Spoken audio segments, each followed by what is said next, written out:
Kat, welcome to the On Purpose podcast, my friend. It's a pleasure to have you here. Thank you so much. I'm so excited to be a part of it.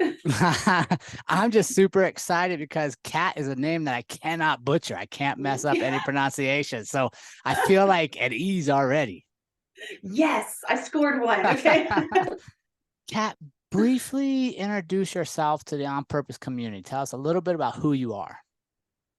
Oh goodness. Well, there's a whole story behind that. So I'll try to keep that one short. But essentially now I am a business operations and mindset coach. So I work with entrepreneurs that are focused on overwhelm, and I help simplify their processes and create customized implementations within their business, whether that's daily habits, time management, productivity, or mindset skills. And I use the term that goes with my company brand, which is the Lotus Effect that I recently founded. And that is that I take my people from the murky, muddy waters and I help them rise to the surface to become what is uniquely them. And that's a journey that I share personally myself, which is the reason that the company got its name. The Lotus is very close to my heart. I was pregnant at 16. I thought I was doing great, graduated early, second in class, did the whole thing, full-time job, college at night, wound up in a different relationship at the age of 18. I had my second son when I was 19, and that relationship ended in an 8-year abusive relationship, more mental and emotional than anything. So very narcissistic. I worked 2 and 3 jobs. I wasn't allowed to go anywhere, kind of a thing. And so I really had to find myself. So at the age of about 27, 28, my kids were 10 and 7 at the time. I literally started life over. When I say started over, I mean, I had to file for bankruptcy. I bought my first car. I bought my first cell phone, and I moved back in with family to get back on my feet. The one thing I had going for me was I had a really good job. I worked in the medical profession as a medical administrator, and I had my kids. And so I thought that that's all that I needed. And through the journey over the last almost 10 years now that it's been that I've been out of that situation, I really have stood behind the Lotus, and it's been very symbolic to me of the journey that I went through, that I see a lot of people going through or wanting to go through as we continue down this journey called life. I love it. It is a journey of life, right? Like it's not a destination. Man, that was good. I love it. I love being able to share your story, and I'm super fascinated to bring this to our community. But Kat, before we do that, before we get to the heavy lifting, I got to warm you up. Like you got to have a warm up. Like we just don't jump right in and start swimming. All right. So are you ready to get warmed up? Because this actually sometimes is the most important part of the episode. I got to know the answers to these 4 questions. Okay, I'm ready. All right. You are on a deserted island the rest of your life, Kat. What food are you bringing with you? What food am I bringing with me? You only get one gosh. One thing? One thing. You're eating it forever. Choose wisely. Eating it forever. But I can constantly have it delivered to me or made, right? Yeah. Because if so, I'm going for pizza. Like I'm just saying. Okay. What are you going to throw on that pizza? That's always an interesting one. People like different things. Oh, man. You know what? I am not picky when it comes to pizza, but I am one of those weird people that also likes pineapple on their pizza. I know everybody gets me for it. But being Italian, I think I could have anything on pizza. Like I could have breakfast stuff. You could put eggs and bacon on there. We could go to some pepperonis and some banana peppers and spinach, or I'll just go pineapple. There you go. Pineapple and everything else. Man, I really wish breakfast pizza would have caught on better. That is a fascinating. I love breakfast pizza. Right? We had a place. Like 2 of my favorite things. Yeah, we had a place in Colorado that had a fantastic breakfast pizza, and then it went out of business. Oh. I must not have told enough people. That's what it was. I take full responsibility for my failure there. All right, Kat, you get one superpower. What is your power and why do you want it? Oh, goodness. One superpower. It would have to be telepathy. To be able to connect with people that I already feel connected with or feel like they need something, and be able to have a conversation with them on a very personal, private level to help them through things. I think that would be super cool. I love it. Yeah, that's a good one. Favorite book? Oh, wow. I have so many favorite books.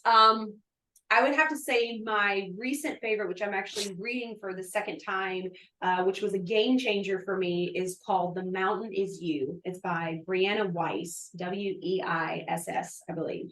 And it talks a lot about self-sabotage, and she goes through a lot of explanations and really breaks it down. And there's just something about that book that like really caught my attention as I was going through, you know, the next level of healing in my life. And so I recommend it to everyone. I love it. The Mountain Is You. We'll put it on our list, my friend. Kat, final question here. You get to have dinner with one person. They can either be with us or have passed away. Who is that person, and what specifically do you want to ask them? Oh my goodness. So many people. Oh my gosh. I think it would have to be, okay, I'm gonna be the dorky one. I would say that I would love to meet Michael Jackson. Oh, wow. I had an obsession with him as a kid. I loved his music. I love music in general. Singing is one of my ultimate passions.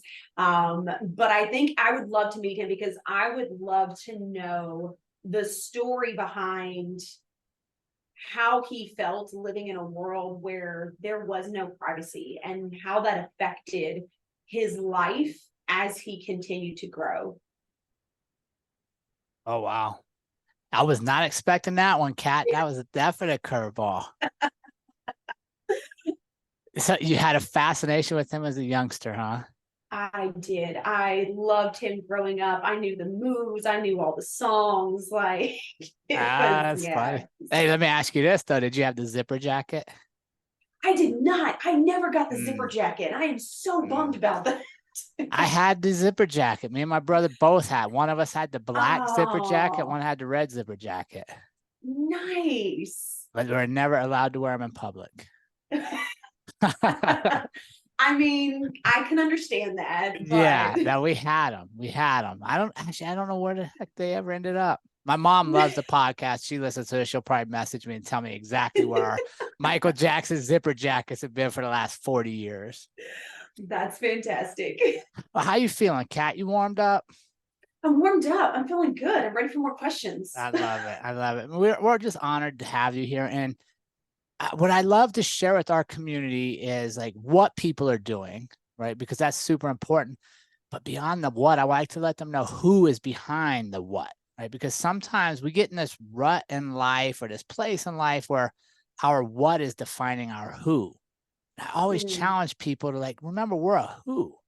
So who are you? Who? Imagine if we introduce ourselves to people and we say, Kat, how are you doing today? And instead of saying, what do you do? Who are you? Tell me about yourself. And as I prepare to share the who of you and bring that out, one of the things I really wanted to start with is something that's near and dear to my heart is talking about the teenage pregnancy and kind of what you went through at that moment that kind of led you to where you are now and how it becomes your story. Yeah, definitely. You know, the teenage pregnancy for me was actually completely out of the blue. So I actually enjoy telling people this side of the story and about my abuse because for a lot of people, they tend to take someone that's been in situations like this and they fit them into a category, right? Which is they didn't have a lot of love growing up. Their parents were never there, or you know, they were craving attention. I don't fit into any of those categories. I had a great upbringing, a little strict. My family was Roman Catholic, but I had an amazing upbringing. My parents didn't fight. They're still together 40 years later. And I was the oldest of three girls. And I got to do everything I wanted to. I played sports all my life. Actually, when I got to high school, I was on the track team. I was on the softball team. I was in one of the main choirs. I sang a solo at Epcot when I was 14, 15. Like, so I had a lot of things going for me. I had plans of going to college on a scholarship for either my softball career or singing. It was my passion, and I thought that's what I was going to do. What ended up actually happening is I did what every person does when they're a teenager. I want to fit in. And even though I was a very rebellious. I do what I want. I always stood up for people, kind of a person. I always spoke out against things. I wanted what every other girl had because I was starting to have girlfriends, which wasn't really a thing when I was younger. And everybody had a boyfriend. So I was like, well, I want a boyfriend, right? That is actually what led to the huge amount of trust that I put into a young boy at the time. And a lot of people are surprised by this as well, that he was my first, and my first and like only in the very beginning. So there was no one else. He was my first like real serious boyfriend. And I just put a lot of extra trust, and not kind of being very naive at that time. But when I found out I was pregnant, I hid it for 4.5 months. So I did not tell anyone. I continued with softball. I worked out 5 days a week. I was squatting like 150 and benching, 95. Like, in my head at that time, if I could just ignore it, and maybe if I stay like really fit, maybe like go away. Mm-hmm. And so it finally came to a head to where it was like you couldn't hide it. It was starting to show. And so I had a conversation with my boyfriend at the time, and decided that the smart thing to do was for both of us to go and have a conversation with him. That did not necessarily go as planned. I ended up having to be the one to bring it up because he wouldn't say anything. And within under 5 minutes, my father was like, get out of my house. For him. So it was really hard because my family we didn't really talk about those kinds of things when I was younger, and my upbringing was not really around that. And I shocked everyone, and I feel like at that time I felt like I devastated the whole family, right? I had 2 younger sisters that looked up to me, and so it was a really tumultuous time for me. I had a really hard time with my family accepting me. There was always questions of, did you do something else? How many people have you slept with? Like all the whole things, right? And then I got the weird stares in public, which was extremely debilitating to me.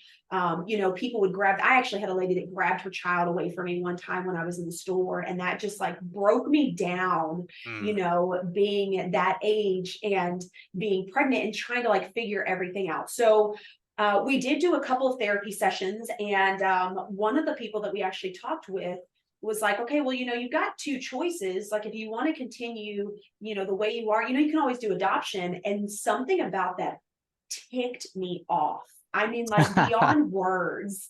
And I was like, there's no way. Like, I laid into this lady. I love it. But it was at that moment that I made the decision, like, okay, I get 2 choices, and that choice is I can continue to be a teenager, and my kid can be raised by my parents, which there were actually several girls that were pregnant in my school at the same time during the year that did that.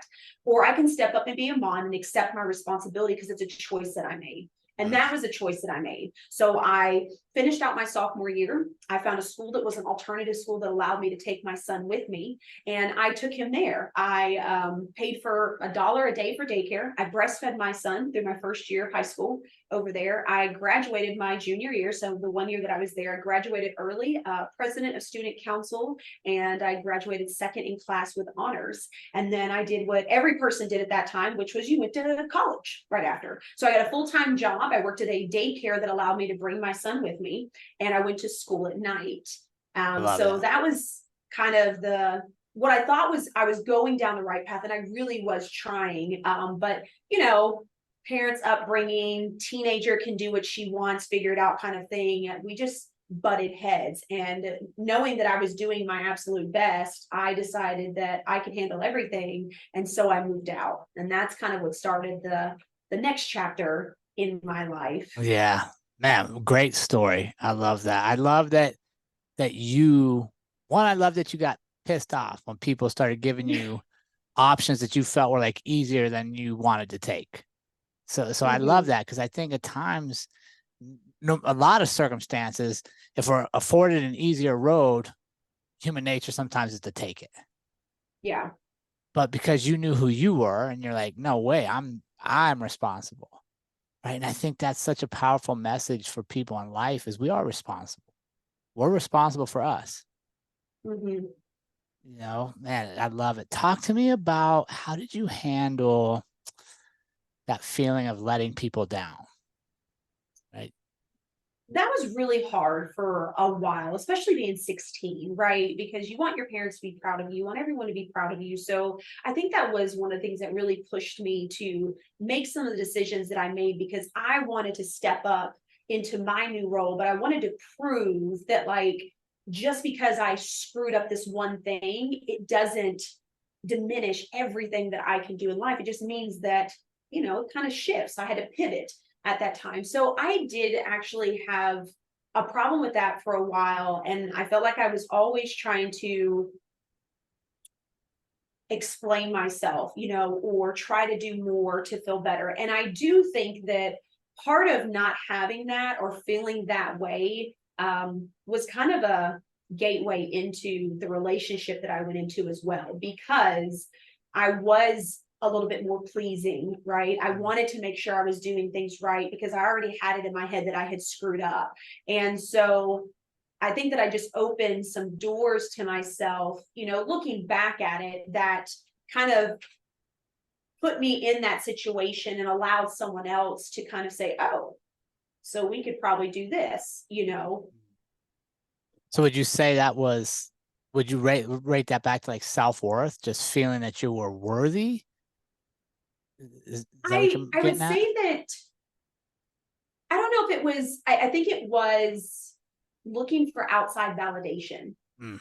Yeah. So it does go to that self-worth. And I felt like I was making up for not doing things the right way, which then kind of led into that people pleasing piece, and feeling like no matter what I did, I needed to try more and I needed to give more, instead of realizing that there's a balance within that and there's boundaries in that as well.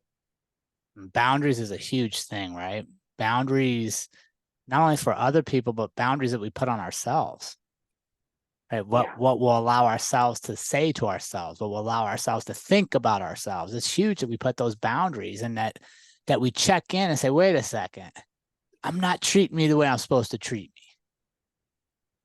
Right. So so you get into this relationship now that is abusive, and you're feeling like this is not my life. Right. And you're ready to make a change. What was that moment? Was there a specific moment when you're like, wait a second, Kat, you're worth more than this? Yeah, there really was. So, and I explain this to people because I don't think a lot of people understand this when people talk about being in an abusive relationship. The abuse wasn't in the very, very beginning, right? Like, it was little trickles, it was little small things that I didn't notice at the time, but I noticed now was kind of controlling, right? And then it kind of built upon that as he was able to separate me from my family and separate me from people that I knew and separate me from my friends. And so it got worse. My thing, I think at the time, was I was very strong-headed. We could say bullheaded even. And so it was kind of like, well, I can handle it. It's fine, Yeah. right? I'm doing what I have to do. My kids were my main priority. So I really feel like I got to a point where I just put up with it.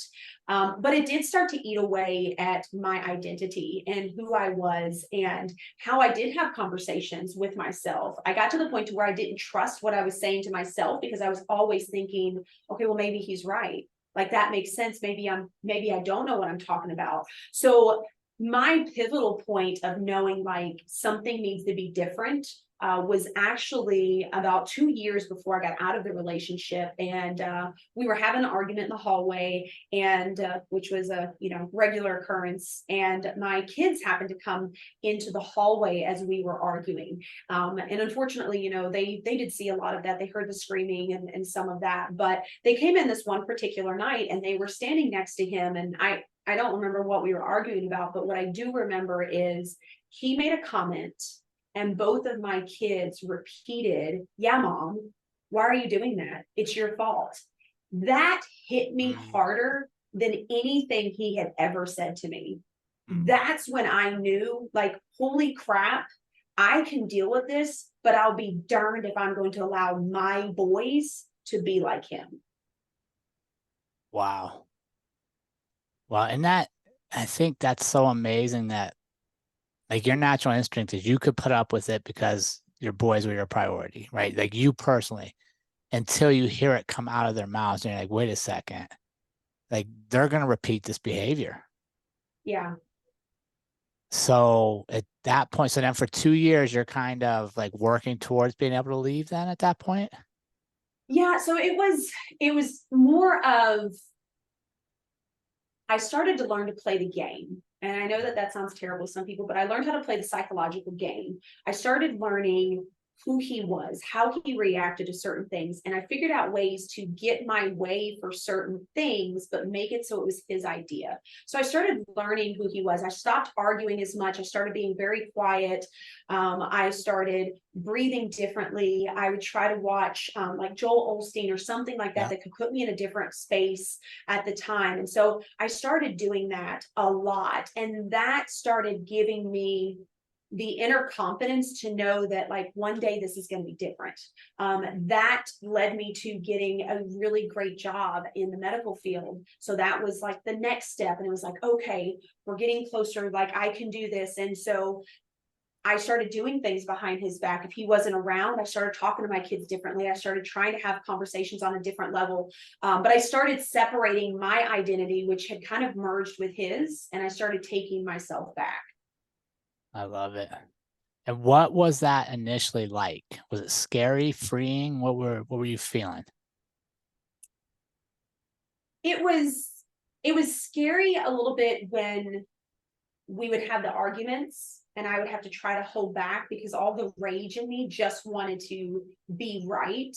But it was also very liberating because I started to get to a place to where no matter how much he screamed at me, no matter how much he was in my face, I could remain calm and I had control over that. And for a lot of years, I didn't have control over a lot of anything. I always tried to, but in reality, I didn't. And so that was a part of control that I was able to take back where I could differentiate what he is doing is not what I want. This is not what I want. And I knew that there could be better.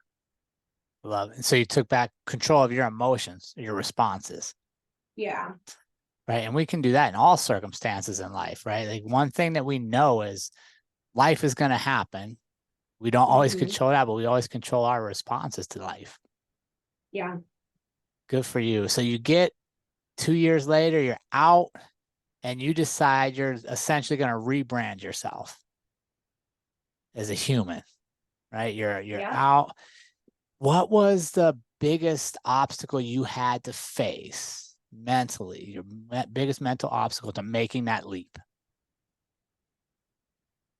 Two of them, people pleasing and boundaries. Mm. I had a really hard time with that when I got out of the relationship. Really hard time with it. I, when I first got out of my relationship, because that was a 4.5 year custody battle and battle within the courts and a whole nother level of stuff.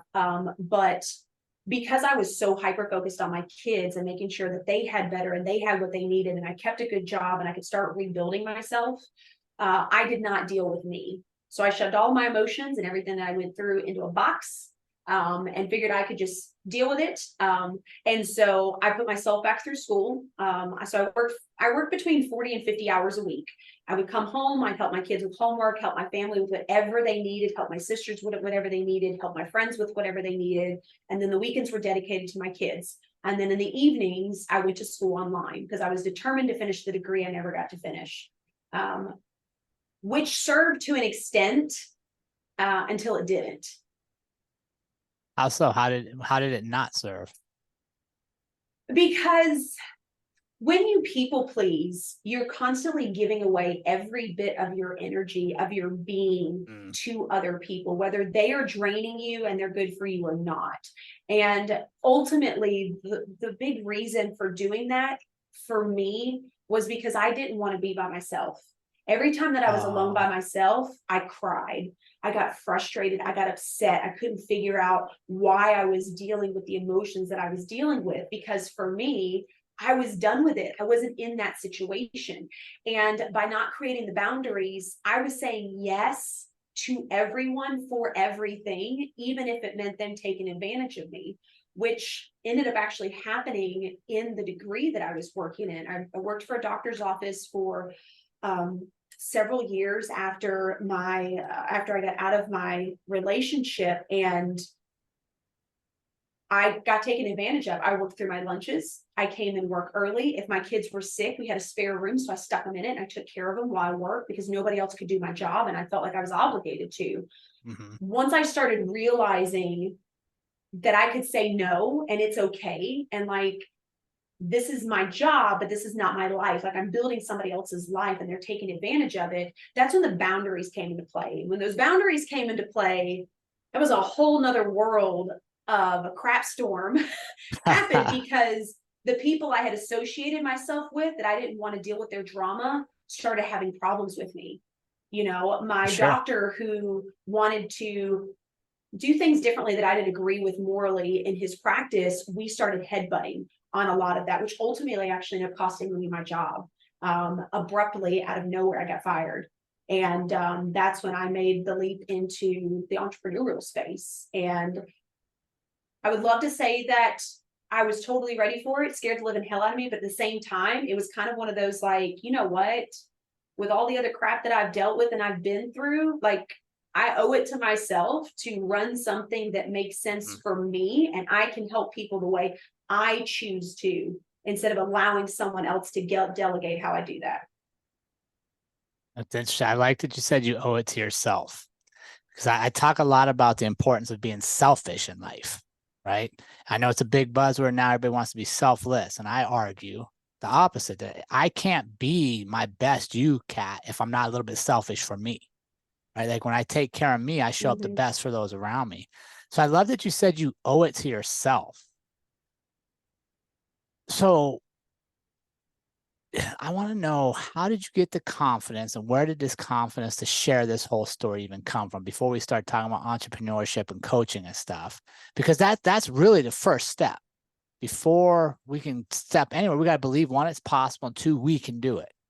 So how did you find that confidence in yourself? You know, it's funny.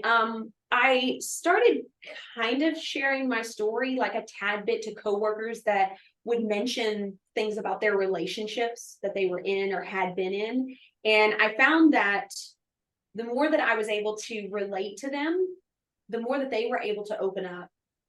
So they were able to heal or work on something, but I was able to heal and work on something. And so over the years, it just kind of progressed. And once I got into the entrepreneurial space, I knew that I wanted to help other people grow.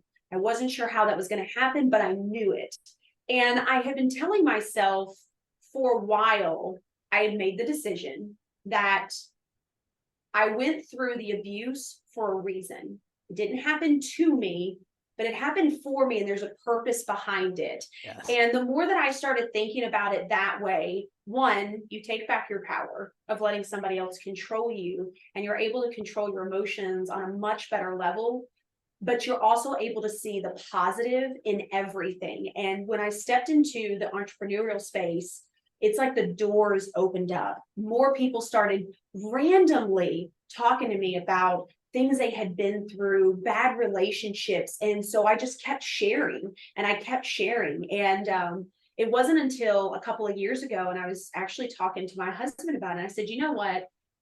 I said, this is it. This is what I'm supposed to do. I said, I was meant to go through what I went through so that I could figure it out. And I could then be the voice for others who are fighting silently, that don't know how to talk about the things that they have been through, whether it's abuse, whether it's some type of trauma, because everybody, in my opinion, is fighting some type of silent battle. And I know what that feels like personally, to fight something on your own when there's kind of support around you, but not really. I know what that feels like. And so I do believe that it is my gift to give back to those people and be able to relate and be able to be non-judgmental to them and be able to help them heal, because I know what it's like to be there. I love it. And that's your gift, right? Your gift is to listen and be part of it, but also part of your gift is all the adversity that was given to you at such a young age. Yeah. Right? I think so many times you talk with people and they get caught up in trying to avoid or wishing they could have avoided any of the hardships that got them where they are. But the reality is those hardships are critical to get you where you're at. Yeah. So how did you or how would you share with our community? So somebody's listening right now and they just got this thing that they keep going back to that I would say is like a crutch in life. It's kind of one of those things that's maybe every time they think about that big dream that's in their head or that they really want to step, they shy away and fall back on because this happened to me. I can't do this. What would you say to that person? I would say that if you've been through something and that's the reason why you're holding back, you're missing the lesson. You're missing the lesson. If you look at anyone that has made it somewhere, look at Tony Robbins, for example, and the story that he shares of the things that he put up with and the abuse he went through as a kid. We all have something to share. And what I have found is, while you may not have experience in the field or whatever it is that you want to do, it's your personal experience that puts you way above the expert level. And ultimately, that is what people are looking to connect with, are those kinds of people. People that have the personal experience, the relatability. That piece is what draws people in. That piece is what allows other people to get support, to get relatability, to heal pieces from them. It's not always from a book. It's not from something that some doctor told them. It's seeing that they're not alone, and that everybody goes through their own struggles. Yeah, absolutely. And I think at times we minimize our struggles, right? Like, oh, I didn't have this crazy thing happen to me, so my struggle is lesser than somebody else's. But on a scale, you can't scale it, right? Because everybody's struggle is unique to them. And with that comes a unique story that we can only, the world can only grow from if we share. Yeah. Right? If you don't find the confidence, Kat, to share your story, you can't inspire the people that are listening to you. And I think how many times we want to minimize the importance and the uniqueness of our story, but every story has somebody who's waiting to hear it. So you step into the story, you go into your entrepreneurship, and what did you first start with, and what was one of the biggest things you overcame personally to make sure you knew you belonged? So my beginning of my entrepreneurship actually started in real estate. I thought I was going to be a real estate agent. Thought that was the direction I was going to go. But what I did do is I stopped having control of where my life was going. That was a big one that I had to let go of, because for so long I didn't have control. So when I got out of that relationship, I craved control in everything, right? My friendships, my kids, what I did at work. Like, I needed to be in charge and in control of everything, because if not, what the heck was going to happen? Right. And so when I stepped into the space of being in real estate and I started having doors kind of open and people asking for things and getting these opportunities, I made the decision that no matter which direction I go, it's a stepping stone that's going to teach me more of what I want to do and more of what I don't want to do. And I get to make the decision on where that takes me from there. I love it. Right. I think so many times we miss the importance of learning what we don't like in life. Right. We only want to do the things we like or we think we like. No, you got to find out some shit you don't like. And there's only one way to do it, is to do it. Right. Yep. You know, so I love that. Now, let me ask you this, because you mentioned you were trying to be in control of all aspects of your life, friendships, kids, relationships, all that stuff. Did you end up letting go of control? I did. How'd that happen? It's been a process.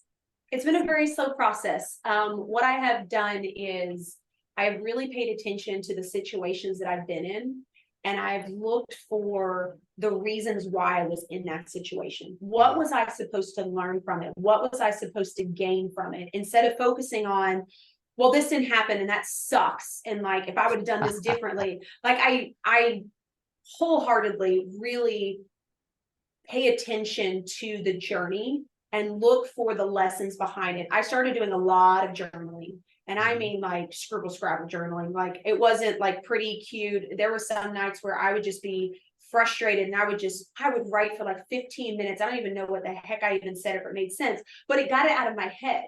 And by getting it out of my head, I realized, oh my God, I can clear my thoughts. So I have control. It's just the control's on a different level. And so as I have continued to grow, that's what I do through everything that I go through, is I look for the lesson and I look for what it was supposed to teach me so that I can figure out the direction I'm supposed to go next. I love it. I love it. And here's the beautiful thing. You're not in control of it. No. Right? We're done trying to be in control of every variable in life. Yeah. What we are in control of is, what do we learn from things?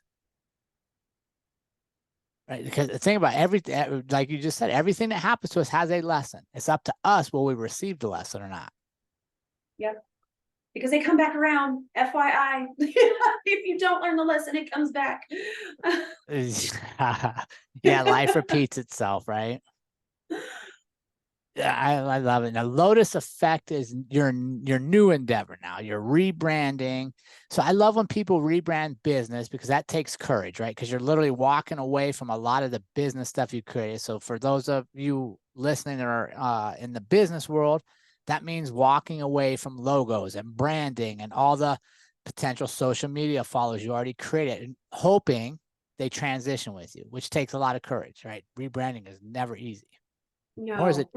Nor is it easy in life to walk away from what people think we are, what we think people think we are, to recreate ourselves. So how did, tie it together for me, Kat, how did rebranding your life help you rebrand the business and to launch forward into the Lotus Effect? Yeah, so rebranding my life for me meant closing a book and writing a new one. And I told everybody that for the longest time. I said, I'm not writing a new chapter. I'm writing a whole new freaking book. Like, I'm done with this one, you know? And so in knowing that I was growing and seeing the opportunities that were in front of me, and realizing, like, again, this kind of aligns, but this really doesn't, I realized that, like, okay, so it's time to up level. It's time to go to something a little bit different. It's time to grow to that next point, and I'm ready for it. And when I accepted that, that's when more doors started opening. I started meeting different level people that wanted to chat with me or have me on their conferences or their workplaces or all these things, because I realized that this is all part of the process. Like, you're supposed to grow. You're not supposed to stay the same. If you stay in a spot where you are comfortable, you're never going to get to the next level. And so being uncomfortable for me is kind of one of those, like, you know, when you go to the edge of the diving board and you're like, oh, I think I want to do it. I think I want to do it. I think I'm going to wait. I think I'm going to wait. No, I got this. I got this. And you jump. Yeah. That's how it is for the world for me. So when I decided that I wanted to rebrand, I knew that I wanted to, but I waited until that gut feeling really came up and said, you know what, like, it's time. Like, it's time.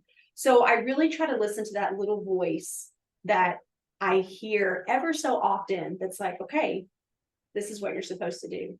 Like, okay, you need to reach out to this person.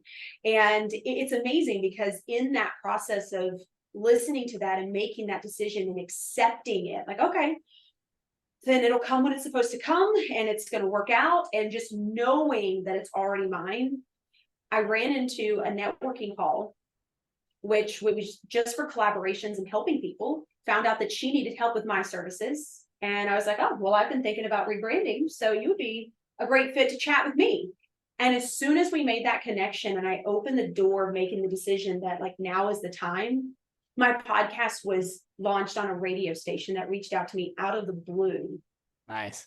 And I had 2 weeks to make this happen. So for me, these are just signs and things that I pay attention to now, that I look for, that I looked for when I decided to start putting up boundaries and stop people pleasing and start accepting my worth and not what everybody else thought of me. It's the same concept.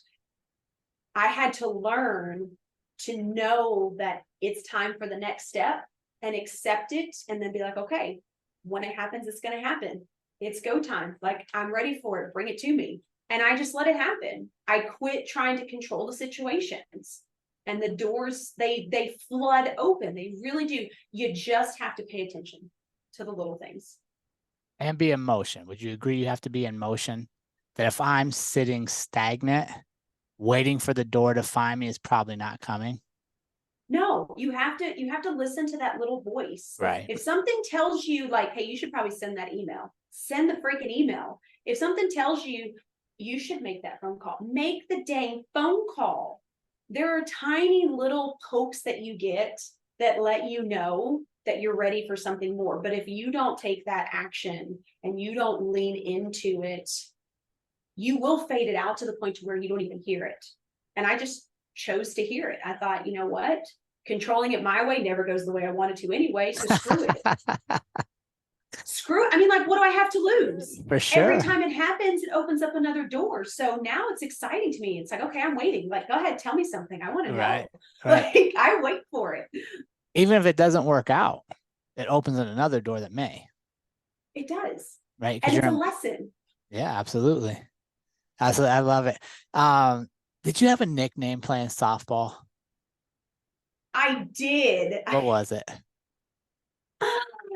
Well, I had a couple, but one of the ones that stuck for a while was Speedy Gonzalez. Okay. Yeah, I could see that because you have high energy. So I was like, I guarantee she has some kind of energetic nickname because she does not move slow in life. I was always the small one on most of my softball teams. So, but I can move in any position, in any direction. I could get all three bases with a ball that was hit infield. Like on my varsity team, I was the one that stole all the bases. Like, I got put in for other run. Yeah, that was the name.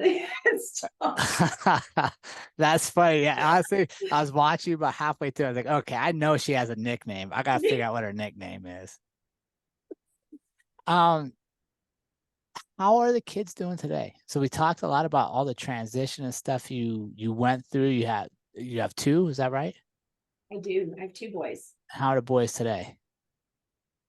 A lot better than they were. My oldest one especially kind of had to see his mom grow up.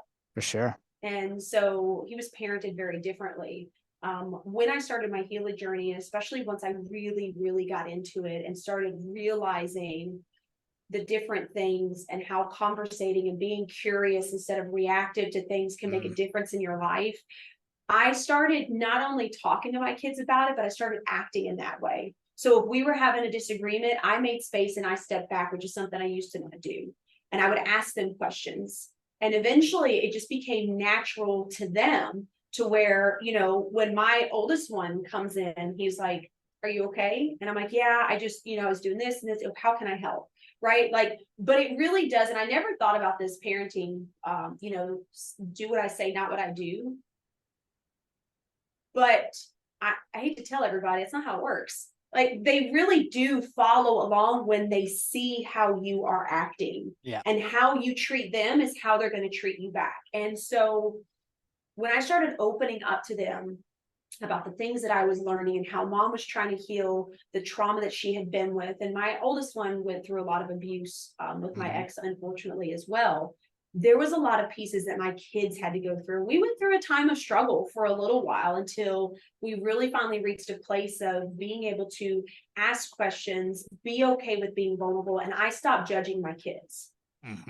I stopped expecting them to be better than me. I stopped expecting them to get over the crap so they could be more than I was. And I accepted them for who they were in the path that they were at that moment. I love it. Yeah, I've had so much fun talking with you. I think I could just hang out with Speedy Gonzalez for a long time. I mean, It's funny. Where can our audience connect with you, Kat, to learn more about what you're up to support you and to follow along in your journey and all the journeys you're impacting throughout the world?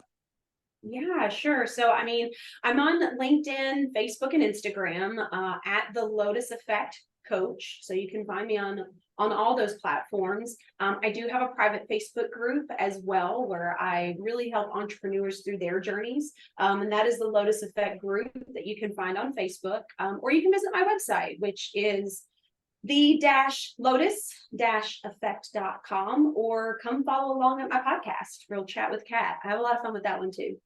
I love it. Well, thank you so much for having the courage to share your story and to use your story as a platform to impact the world for good, right? And to just put a little positivity out there.